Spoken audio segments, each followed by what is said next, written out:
Hi guys, welcome back to our channel అందరు అమ్మాయిను. Today ఈరోజు vlog ఏంటనేది మీరు ఆల్రెడీ తమ్మునిలో చూసి ఉంటారు కదా, మా చెల్లి ఎంగేజ్మెంట్ వ్లాగ్ మాట. సో నేను ఇది కొంచెం లేట్గా పోస్ట్ చేస్తున్నాను, నాకు కొంచెం పాపతో కుదరక. అండ్ ఈ వీడియోని ఎక్కడ స్కిప్ చేయకుండా ఎండ్ వరకు చూసేసేయండి. చెల్లికి అయితే ఎంగేజ్మెంట్ అయిపోయింది. ఇంక ఇక్కడ నుంచి వెడ్డింగ్ వైబ్స్ అనేవి మాకు స్టార్ట్ అవుతూ ఉంటాయి. నేను పోస్ట్ చేసే వ్లాగ్స్ అన్నీ కూడా చెల్లి వెడ్డింగ్ రిలేటెడ్ వీడియోస్ వస్తూ ఉంటాయి అన్నమాట. ఎవరికైనా ఇంట్రెస్ట్ ఉంటే ఖచ్చితంగా ఓపెన్ చేసి చూడండి నా ఛానల్ని, ఓకేనా? అండ్ లైక్ చేయడం, కామెంట్ చేయడం మాత్రం మర్చిపోవద్దు. పెద్దమ్మ వాళ్ళకి ఇద్దరు మగపిల్లలు అన్నమాట. సో అందుకని మా పెద్దనాన్నగారు మా పెద్దమ్మ కలిపి చెల్లి తాంబూలాలను ఎక్స్చేంజ్ చేసుకున్నారు. అక్కడ మా వంశీ చూసారా, ఫస్ట్ టైం అనుకుంటా అంత పెద్ద మనిషిలా కూర్చొని తాంబూలాలు మార్చుకోవడం. తన ఫేస్ చూడండి, అసలు మొత్తం కొంచెం బ్లష్ అయిపోతూ ఉంటాడు, ఎందుకో తెలీదు. సో చాలా చాలా హ్యాపీగా జరిగింది. మా సియార పుట్టిన తర్వాత అయితే మా చెల్లి పనులన్నీ చాలా స్పీడ్గా అయితే అయిపోయాయి. అన్ఎక్స్పెక్టెడ్గా పెళ్లి చూపులు, ఎంగేజ్మెంట్, లగ్నపత్రిక తీసి పంపించడం, పెళ్ళి అన్నీ చాలా సడన్గా అయిపోయాయి అన్నమాట. All happies. అందుకే మా చెల్లికి మా పాప అంటే చాలా ఇష్టం. తను పుట్టిన తర్వాత లక్ కలిసి వచ్చింది, లక్కీ గర్ల్లా ఫీల్ అవుతుంది అన్నమాట మా చెల్లి.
సో ఫైనల్గా ఎంగేజ్మెంట్ అయితే చాలా సక్సెస్ఫుల్గా హ్యాపీగా కంప్లీట్ అయిపోయింది.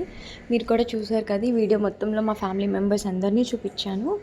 అండ్ పెళ్లి వీడియోలో ఇంకొంచెం క్లారిటీగా చెప్పడానికి ట్రై చేస్తాను. ఇంకా ఫైనల్గా ఎంగేజ్మెంట్ పూజ భోజనం అన్నీ అయిపోయిన తర్వాత చిన్న సెలబ్రేషన్లు అన్నమాట. కేక్ అయితే నేను ఒక థీమ్ అనుకున్నాను, ఎంగేజ్మెంట్ థీమ్. సో వాళ్ళిద్దరు లెటర్స్ వచ్చేలాగా కేక్ అయితే నేను ముందు రోజు ఆర్డర్ ఇచ్చి ప్రిపేర్ చేయించాను అనమాట.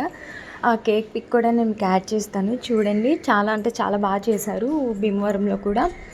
అండ్ మొత్తం ఫైనల్గా ఎంగేజ్మెంట్ అయ్యేసరికి ఈవినింగ్ 5 o'clock అయింది. సో నా వీడియో కనుక మీకు నచ్చినట్టయితే ప్లీజ్ నా ఛానల్ని సబ్స్క్రైబ్ చేసి పక్కన ఉన్న బెల్ ఐకాన్ని ట్యాప్ చేయండి. సో నోటిఫికేషన్ అనేది ఫాస్ట్గా వచ్చేస్తుంది. నెక్స్ట్ వీడియోలో కలుసుకుందాం. Bye bye.